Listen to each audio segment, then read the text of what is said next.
Isang magandang araw po sa inyong lahat. Ngayon ay magkakaroon tayo ng verse of the day from Acts chapter 17, verse 11. Ganito po yung sinasabi.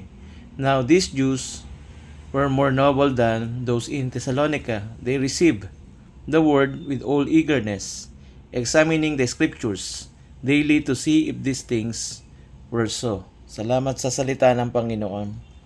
Kung titignan natin yung naunang talata, tumungo sina Pablo at Silas doon sa Berea at sila ay nagtungo doon sa sinagoga ng mga Hudyo.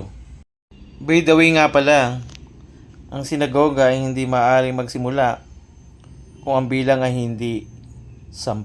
Pataas. Subalit sila Pablo at Silas ay nagkaroon ng pagkakataon makapangaral dito at nakita ng may akda na si Lucas. Ang mga tao rito ay masasabing noble or marangal kaysa sa mga taga-Thessalonica na binanggit ng ating talata. Kaya sinabi sa ating verse, but these Jews more noble than those in Thessalonica. Bakit? Una, they received the word with all eagerness. May buong pananabik sa salita ng Diyos. Nawa, ganyan din tayo na mapuno tayo ng pananabik sa salita ng Diyos. Pangalawa, examining the scriptures daily. Ibig sabihin, hindi lang basta tinanggap, kundi sinusuri ang kanilang napakinggan. Take note, araw-araw, hindi once a week, para malaman kung tunay nga ang mga ito. To see if these things were so. Kaya sa sumunod na talata, doon sa verse 12, marami ang sumampalataya. Naunawaan na kailangan nila si Kristo Jesus.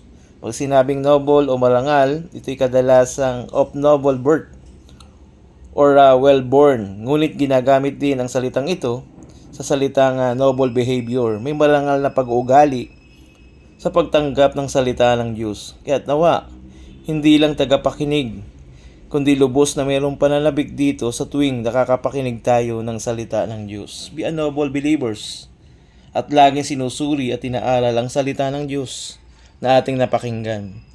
Dahil alam natin, sa panahon natin ngayon, italamak yung mga tinatawag na bulaang tagapagturo o false teachers and prophet.